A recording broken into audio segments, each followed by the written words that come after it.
Hi, hola! Welcome to Madrid, the city of sunshine, art and royal elegance. Here, every square, every neighborhood and every museum tells its own story.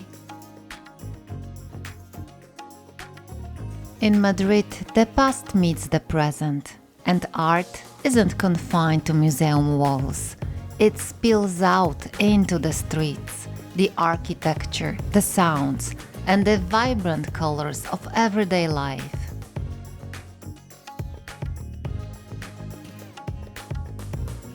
Today, we'll explore the city from that very perspective. We'll follow in the footsteps of artists, stroll through royal galleries, and uncover the details that shape the unique spirit of Spain's capital. We promise it will be beautiful, inspiring, and ambitious, especially if you decide to tackle it all in just one day. Treat this walk as a source of inspiration, whether you're looking for a ready-to-go plan for today or a future itinerary. While each of these extraordinary museums can be explored in just an hour or two, we know from experience, every single one deserves a full day on its own. You'll find the complete route and full description on our website. And if you enjoy discovering cities this way, don't forget to subscribe to our channel, so you won't miss upcoming walks through Europe's most stunning destinations.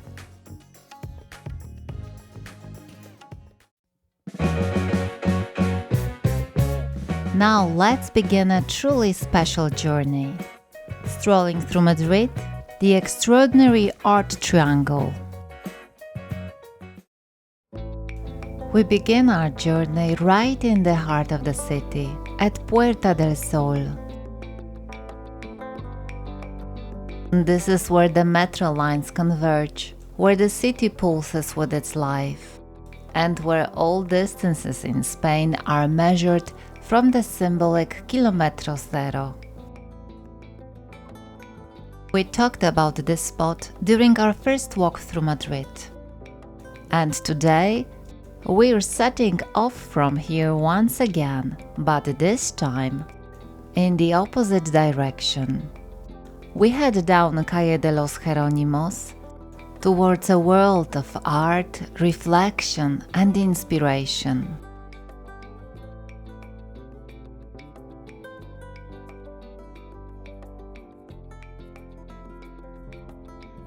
Before we reach the first corner of Madrid's famed art triangle, the Thyssen-Bornemisza Museum, let's pause at one of the most important political buildings in Spain.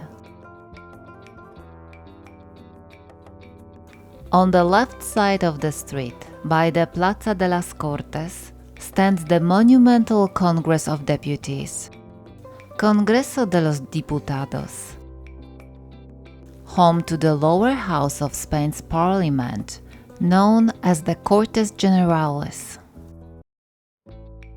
Built in the mid-19th century, the building was designed from the outset to embody a modern, constitutional Spain.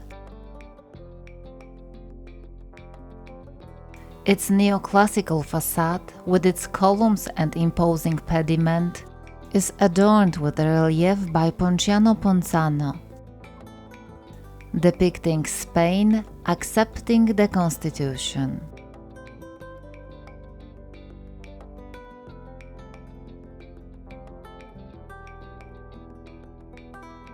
The building was meant to evoke an ancient temple, a symbol of stability and the rule of law.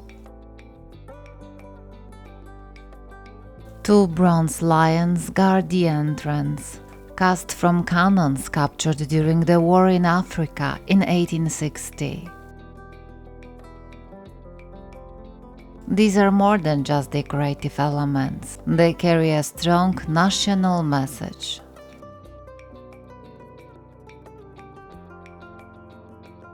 While the interior is only accessible by invitation or with a pre-booked visit, it's worth stopping here for a moment to feel the atmosphere of Spanish democracy. And just across the street, partly hidden in the shade of the trees, stands one of Madrid's many monuments to Miguel de Cervantes, the author of Don Quixote and the father of modern Spanish literature.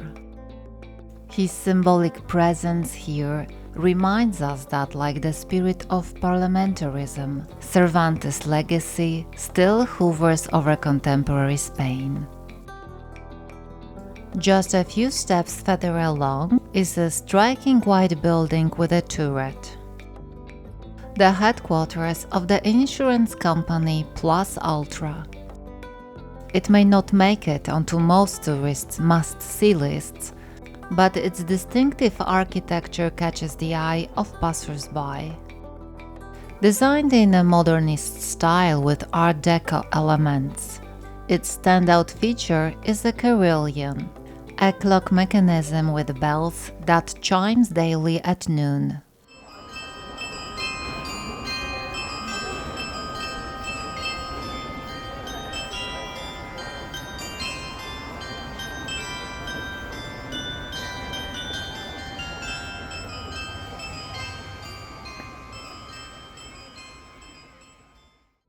And there's a meaning behind the name Plus Ultra as well.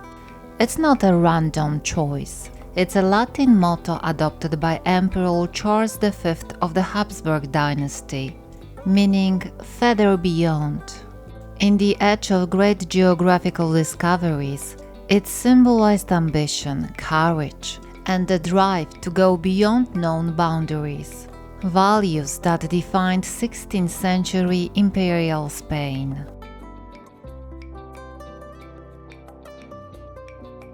With that rich historical and cultural backdrop behind us, it's time to head toward the first great landmark of Madrid's art triangle, the Thyssen-Bornemisza Museum.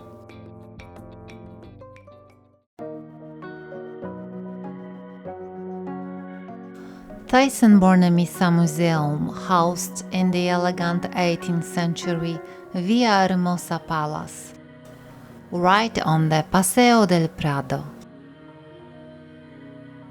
From the outside, it may appear more modest than its neighboring buildings, but inside it holds one of the most fascinating and personal art collections in Europe. The story of this place is above all a story of a family's passion for painting. Over generations, the Thyssen Barons, a German-Swiss family of industrialists and art collectors, built a remarkable collection spanning the entire history of Western painting, from medieval icons to 20th century expressionism.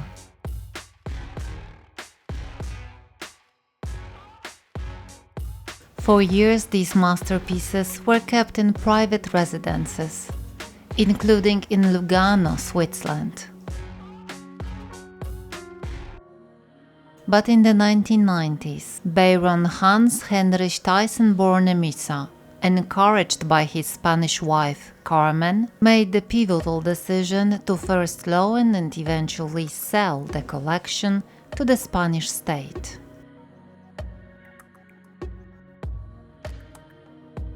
It was one of the most important cultural decisions of that era and a symbolic complement to the neighboring Prado and Reina Sofía museums. Today you can admire works by Van Eyck, Dürer, Holbein, Caravaggio, Rubens, Rembrandt, Van Gogh, Gauguin, Kandinsky and Hopper, presented in a space that doesn't overwhelm, but rather invites quiet contemplation and a relaxed encounter with art. Importantly, the paintings are displayed in a way that's accessible to everyone. Bright, well-lit rooms, minimal text, and a thoughtful sense of rhythm and light.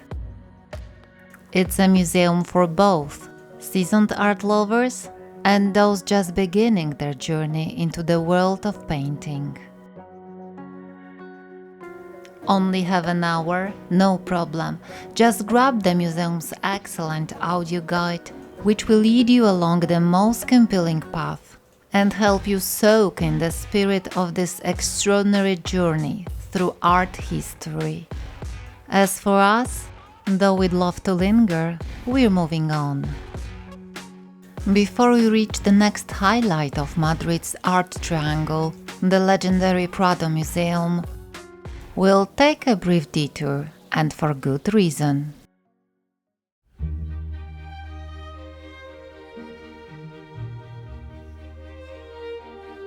Ahead of us lies a walk along the city's most beautiful boulevard, the green monumental Paseo del Prado.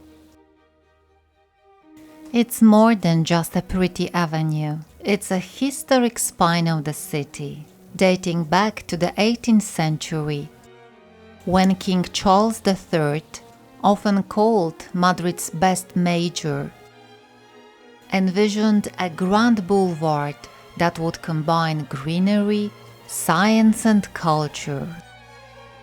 He called it the Salón del Prado, and his vision led to the creation of gardens, fountains, an observatory, hospitals, and eventually world-class museums. Today, Paseo del Prado is part of a UNESCO World Heritage Site known as the Landscape of Light, celebrating the union of art, nature, and science in the very heart of the city.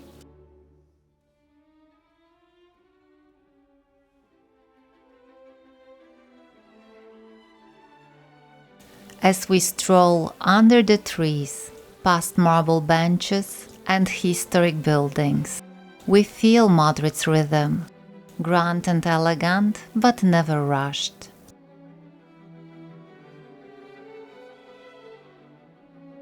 The walk culminates at Plaza de Cibeles, one of the most iconic and symbolic locations in the city.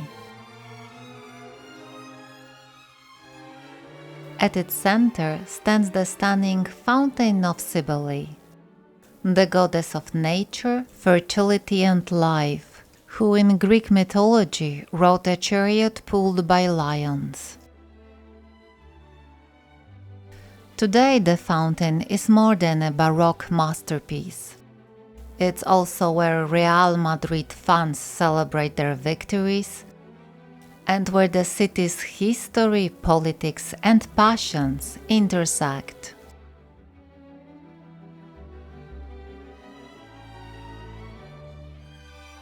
Surrounding the plaza are four monumental buildings.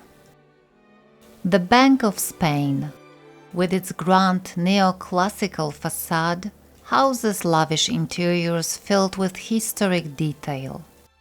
Its legendary vault is protected by a unique security system that floods the basement with water from a nearby canal in the event of a break-in.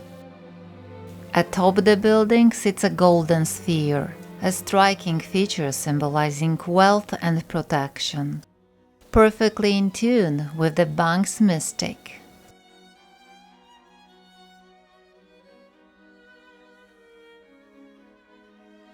The Buena Vista Palace,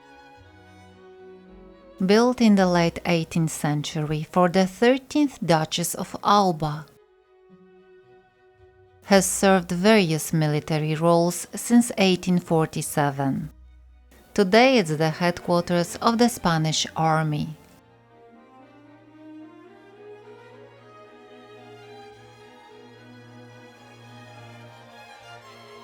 The Linares Palace, completed in 1900s as a residence for the Marquises of Linares, is now home to Casa de América, a cultural center dedicated to strengthening ties between Spain and Latin America.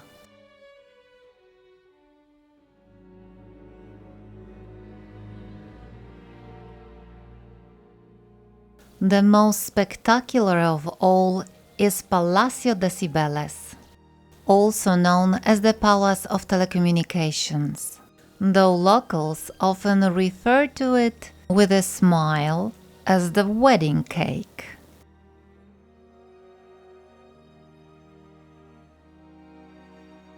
Covering nearly 323,000 square feet, it was built on part of the former gardens of Buen Retiro and officially opened in 1919 as Madrid's main post office. Today it serves as City Hall and a cultural venue, complete with a rooftop terrace offering stunning views of the city. Inside, visitors are greeted by stained glass ceilings and elegant marble staircases. Interestingly, the building was declared a historic landmark even before it ceased its function as a post office, a testament to its architectural significance.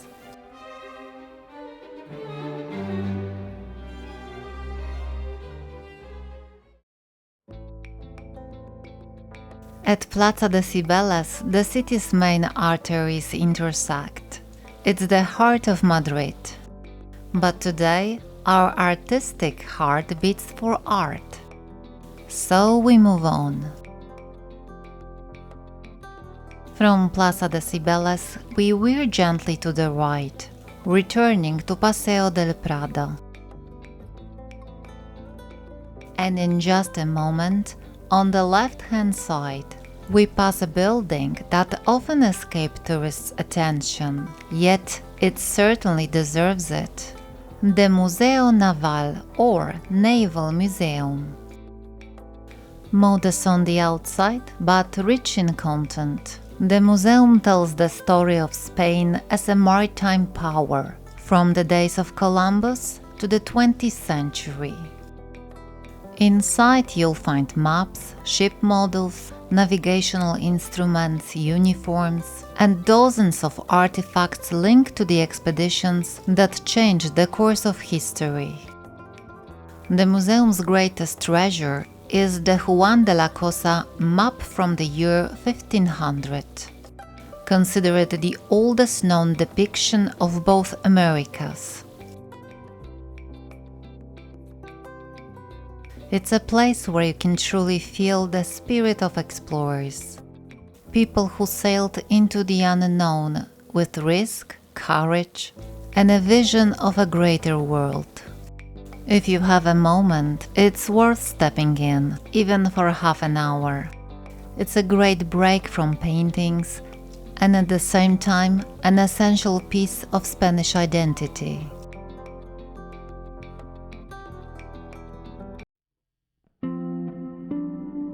As we continue walking, it's impossible not to pause for a moment at the monument to the victims of May 2nd. It commemorates the tragic events of May 2nd, 1808, when the people of Madrid spontaneously took up arms against the French occupation. This day, known as the Madrid Uprising, marked the beginning of Spain's War of Independence against Napoleon's army. The monument stands near the very place where dramatic clashes occurred between civilians and well-armed French troops. It honors the victims, men, women and children, who were killed not only in street fighting, but also in the mass executions carried out by French soldiers the next day, on May 3rd. These events inspired Francisco Goya to create his famous paintings, the 2nd of May 1808, also known as The Church of the Mamelukes, and the 3rd of May 1808, which depicts the execution of Spanish patriots. Both masterpieces can be admired at Madrid's Prado Museum, where they remain among the most powerful testimonies of suffering and resistance against tyranny. And that museum is our next destination today.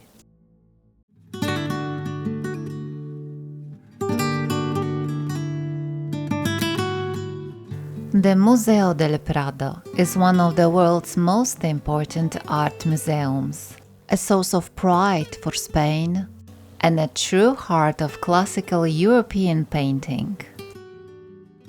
The building we see today was designed in the 18th century by Juan de Villanueva, originally intended as a natural history cabinet. It was part of a broader transformation of this area of Madrid, from rural landscape into a grand royal urban space. Despite the changes, the old name remained, El Prado, the Meadow.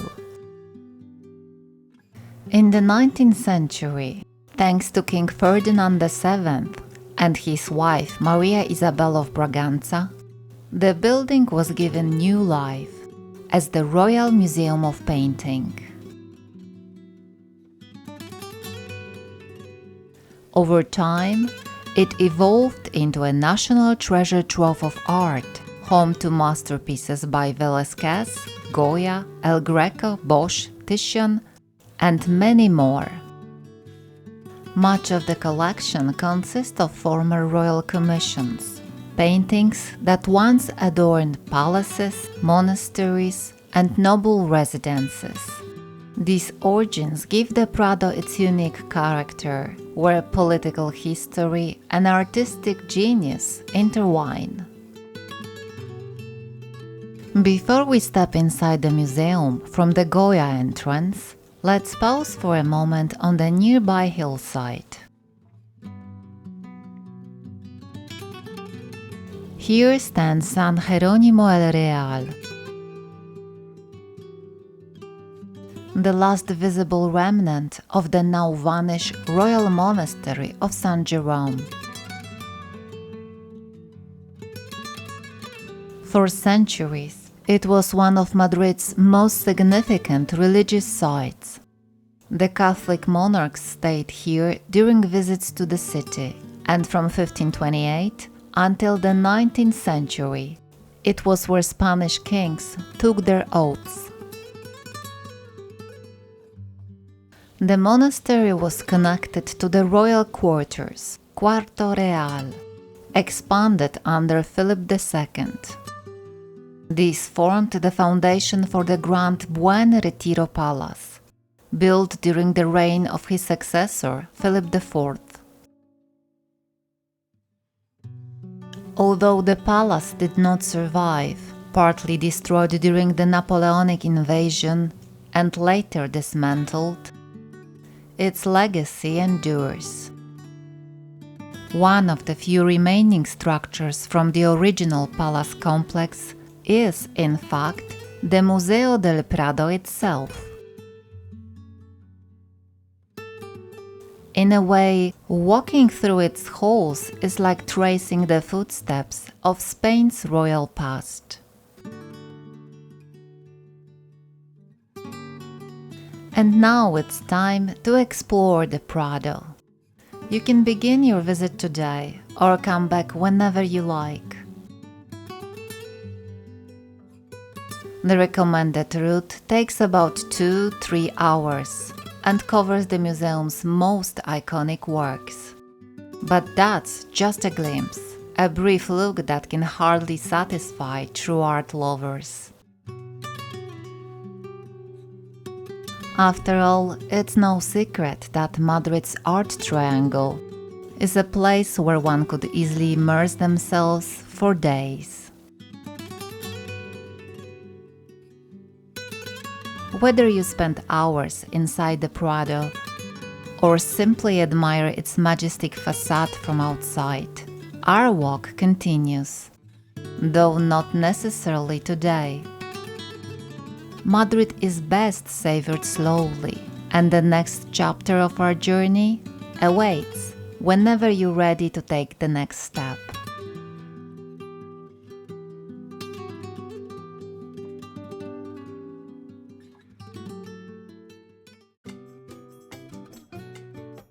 From the Prado Museum, we naturally step right into the Royal Botanical Garden, a green oasis in the heart of Madrid. This historic garden, founded in the 18th century, delights visitors with a collection of over 5,000 plant species from around the world. While it isn't technically part of Madrid's art triangle, it's the perfect place to take a peaceful break among greenery after an intense encounter with art. We then continue along the Paseo del Prado, heading toward the final corner of the triangle, the Reina Sofía Museum. But before we get there, one of the most original and modern buildings in this part of the city is bound to catch your eyes: Caixa Forum Madrid. It's hard to miss. It hovers above the ground on massive rust-colored supports, seemingly suspended in mid-air.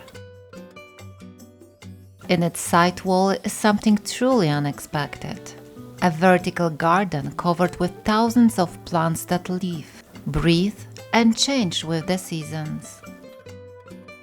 Caixa Forum is a center for contemporary art and culture, run by the foundation of one of Spain's largest banks, CaixaBank. The building itself is a former power station from the early 20th century. And here we are, the Museo Reina Sofía, the third corner of Madrid's art triangle. This is where our walk ends, but at the same time, it's where something entirely different begins. Art that doesn't tell stories of the past, but instead asks questions about the present and the future.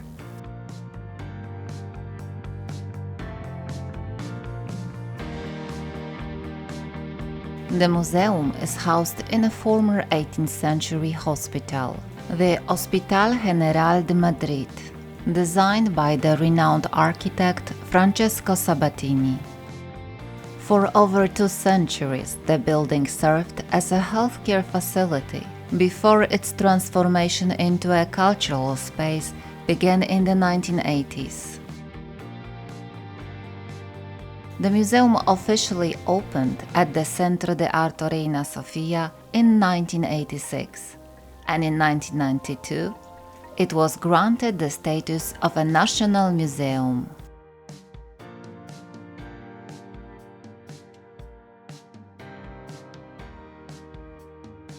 The renovation breathed new life into the historic walls. Sleek glass elevators were added to the facade, and the interiors were adapted to showcase contemporary art, creating bright and spacious galleries. This contrast perfectly reflects the spirit of the museum. Reina Sofía is a place of avant-garde, rebellion, and experimentation. Its most iconic work is, without a doubt, Guernica by Pablo Picasso, a massive black and white painting that screams without words. Painted in response to the bombing of the Basque town by Hitler's Air Force, Guernica stands as a universal symbol of resistance against war, violence, and the suffering of innocence.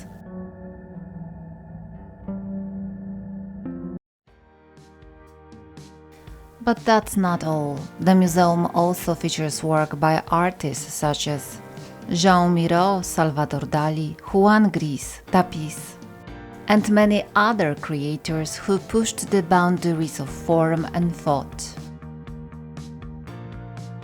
Reina Sofía doesn't guide us chronologically. Instead, it throws us into a whirlwind of questions, emotions, and attempts to understand the modern world.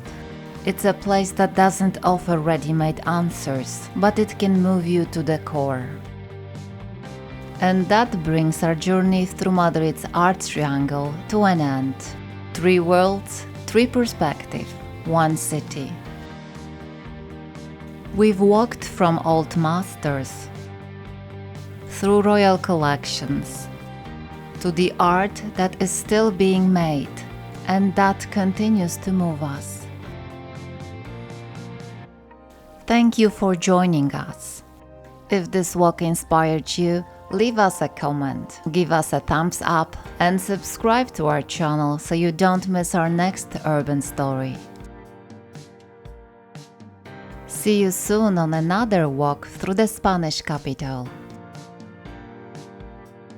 Hasta pronto!